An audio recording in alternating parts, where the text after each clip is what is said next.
Il vous fait chuter, éloignez-vous de lui, partez. Si c'est un objet, jetez-le. Il y en a, ils jettent leurs CD parce que leurs CD... Alors, faut pas jeter les CD systématiquement. Si les CD, même qui sont du monde, ne vous font pas chuter, c'est pas la peine de les jeter. Ils vous font pas chuter. Donc, attendez. Mais si ça vous fait chuter, effectivement, si ça vous rappelle des choses qui sont mauvaises, jetez-les. Voilà. Pareil pour les films, pour les émissions de télévision, etc. Si ça vous fait chuter, arrêtez. Pouf. Voilà. Et si ça vous fait pas chuter, c'est pas un problème là à ce moment-là. Faut qu'aussi, bon. Allez, on y va. J'espère qu'on m'a compris. T'as m'a compris, Martine ? Oui. Voilà. Allez, verset 48. Ou le ver rongeur. Alors il parle de l'enfer. Je vais reprendre un petit peu. Regarde les yeux. Et d'être jeté en enfer. Où le ver rongeur ne meurt point et où le feu ne s'éteint jamais. En effet, chacun doit être salé de feu. Le sel est utile, mais s'il perd son goût, avec quoi lui rendrez-vous sa saveur ? Ayez du sel en vous-même et vivez en paix entre vous. Alors je reviens sur une petite chose, c'est l'enfer où le ver rongeur ne meurt point et où le feu ne s'éteint jamais. J'ai été sur un site qui s'appelle français.ucg.org que je connais pas trop. Attention, je vais sur des sites, des fois je ne sais pas trop ce qu'il y a derrière, donc je vous les donne quand même par honnêteté, parce que bon, c'est normal. Mais après, regardez un peu quand même. Donc voilà, cette Bible se sert du mot enfer, alors que la plupart des autres versions ont GN. Souvent, on parlera de GN, c'est l'enfer. Mais là, je vais vous expliquer un petit peu ce qui se passe. Jésus faisait allusion dans ce passage à la vallée d'Hinnom, qui se trouve à côté de Jérusalem. Alors c'est Hinnom ou Hinnom, je ne sais pas. Je ne parle pas bien l'hébreu, moi. Qui se trouve à côté de Jérusalem. À l'époque, il s'agissait d'une décharge publique dans laquelle des feux brûlaient continuellement, alimentés par les ordures qu'on venait y jeter, les cadavres d'animaux, également les cadavres de criminels. On jetait tout ça là-dedans, et puis ça se consumait en permanence. Jésus se servit donc de cet endroit, repoussant pour décrire de manière symbolique le sort des pécheurs incorrigibles. Alors je continue. Les restes des cadavres brûlés dans la vallée d'Hinnom ou d'Hinnom se décomposaient et étaient infestés de vers. Le feu ne s'éteignait pas. Il y avait toujours des détritus à consommer. Les vers, ce dont il est question dans Marc chapitre 9, sont des larves de mouches qui infestent les détritus. Ils déposent leurs œufs qui deviennent des vers, qui à leur tour deviennent des mouches, en un cycle ininterrompu. Les cadavres jetés dans la géhenne se décomposaient ou brûlaient et finissaient par disparaître totalement. Mais bon, c'était un bon texte par contre pour expliquer effectivement ce qu'est la géhenne aussi. C'est un endroit qui brûle toujours, en permanence. Il y a du feu tout le temps, ça brûle. Voilà. Alors, il y avait une autre chose que je voulais vous dire, mais je m'en souviens plus. C'est à propos du dernier... Ah oui, le sel... parce que certaines traductions, beaucoup de traductions s'arrêtent à « car tout homme sera salé par le feu » ou « au feu », etc. Mais certaines rajoutent un petit bout, je ne sais pas pourquoi. Est-ce que ça y était avant et que ça a été supprimé ensuite, ou est-ce que ça y était pas avant et que c'était rajouté après? Je ne sais pas. En plus, c'est l'Auguste Crampon qui n'est pas toute jeune, donc je pense que ça a plutôt été enlevé. Pourquoi, je ne sais pas. Donc, je vais vous lire ce qui est marqué dans la Crampon, en tout cas. Donc, car tout homme sera salé par le feu, et toute offrande sera salée avec du sel. Alors, je vais regarder. Dans la André Chouraki, il y a juste marqué pour le verset 49. Oui, tout se sale au feu. Donc là, on en revient à ce qu'il y a. Dans également la Nelson Darby, donc qui n'est pas toute jeune non plus, également on marque « Et tout sacrifice sera salé de sel ». Dans la Bible annotée également, dans la David Martin également. Donc il y a Osserbal également. Dans Osserbal, c'est marqué « Et toute oblation sera salée de sel ». Donc oblation et sacrifice, je pense que c'est la même chose. Dans la David Martin, c'est également oblation, sera salée de sel. Donc dans ces Bibles-là, il y a ça en plus. Dans les autres, il y a ça en moins. Alors, qui c'est qui a enlevé ? Je sais que la seconde 21 a repris quand même. Il l'a mis entre parenthèses.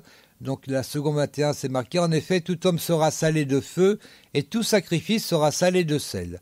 Mais par contre, dans la seconde nouvelle édition de Genève, ça y est pas. La deuxième partie. Dans la Louis II 1910 non plus. Donc on l'a vu dans la Summer non plus, dans la la Bible communique non plus, et dans la Bible de Jérusalem non plus. Alors bon, c'est pas grave, hein. C'est pour ça que c'est important. Moi, j'encourage toujours à avoir plusieurs versions, plusieurs traductions. Je préfère traduction à version parce que plusieurs traductions parce que des fois il y a des compléments comme ça qui sont là. Je ne pourrais pas vous dire pourquoi. C'est pas une falsification, contrairement à ce que certains pourraient dire. C'est que il y en a qui ont dit que ça apportait pas grand chose au verset, donc bon, ils l'ont enlevé. Moi je suis pas d'accord. Moi je trouve qu'il faut laisser tout ce qu'il y a. Moi je suis comme ça. Chacun voit midi à sa porte. Exactement. Dans la Auguste Crampon, par contre, je rappelle, hein, puisque le premier verset est passé au chapitre 8, donc du coup c'est le verset 49 qui dit donc que le sel est bon, mais si le sel s'affadit, avec quoi lui donnerez-vous de la saveur? Gardez bien le sel en vous et soyez en paix les uns avec les autres. Voilà. J'aime bien, moi, la Auguste Crampon aussi. Hein. Elles sont toutes bien, de toute façon. Mais bon, c'est vrai qu'il y en a certaines qui complètent mieux, moi, je trouve. Alors, je cherche pas à savoir qui a enlevé, qui a rajouté. Je ne veux pas le savoir. Du moment que ça dit la même chose et que ça confirme plutôt les choses, moi, ça me plaît.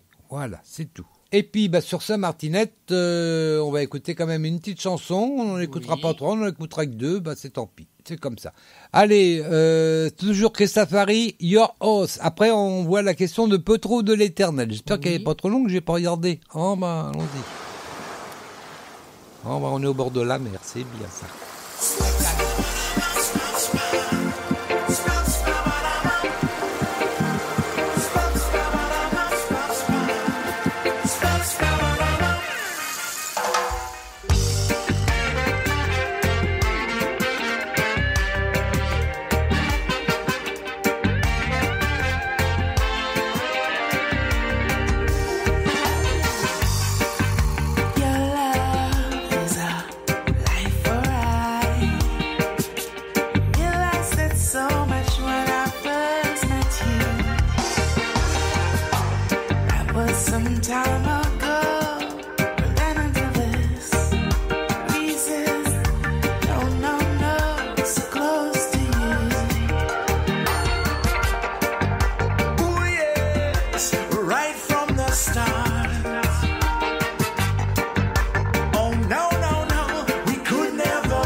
Some say, 'cause at the close of the day they'll be so far away. But then I know one thing's for certain.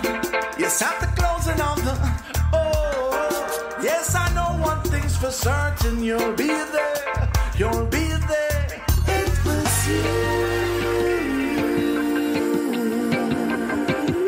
that raised the flag above my head. Once when I was in a little situation, you came with a solution. It was a revelation to me, triumphant calling, triumphant trumpet. Stop, stop, stop, stop, stop, stop, stop, stop, stop, stop, stop, stop, stop.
Yo Oz, c'était Chris Safari. C'est bien d'être au bord de la mer comme ça.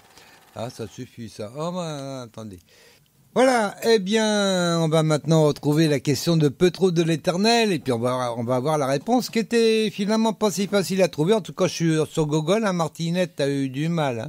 Ben oui. Ben oui. Même beaucoup de mal. Même beaucoup de mal. D'ailleurs, t'as pas trouvé, si? Non, je pense pas, mais je me suis axé sur autre chose, mais bon. Ben, alors donc, il a écrit la question d'abord. Il a écrit le livre le plus court de l'Ancien Testament. Est-ce que c'était Agé, Sophonie, Naoum ou Abdias? 33% répondu Agé, 33% Abdias, 27% Sophonie. Et la bonne réponse était Abdias. Et voilà, il y a un chapitre de 21 versets. C'est tout. Ah, ben voilà. Ben si vous voulez le lire, hein, 21 versets, un chapitre, 21 versets, vous pouvez le lire. Hein. Bon, après, j'ai lu comme ça, bon, enfin bon. Allez, je vais pas vous le lire. Non, on n'a pas le temps. Allez, voilà. Et puis, bah sur ce, Martinette, on arrive à la fin de l'émission, hein. Déjà. Mais c'est pas grave, on se retrouvera la semaine prochaine. Bah oui, déjà, qui que tu veux. Et puis bah la semaine prochaine, on verra le chapitre 10, bien sûr, de Marc. Bah oui, alors, Marc chapitre 10, tiens, je vais faire un petit tour, voir déjà combien il y a de versets. Oh, bah ça promet. Oh, bah il y a 52 versets, donc dans le chapitre 10 de Marc. Bon, bah voilà, on le fera tranquillement, hein. Voilà, donc bah écoutez, moi je vous dis au revoir, Martine vous dit au revoir. Au revoir. Et puis bah soyez bénis, et puis on se retrouve donc la semaine prochaine pour le prochain quiz de la semaine. Allez, on y va, générique. C'était le quiz de la semaine. Une émission proposée par Radio Prédication, animée par Dominique et Martine.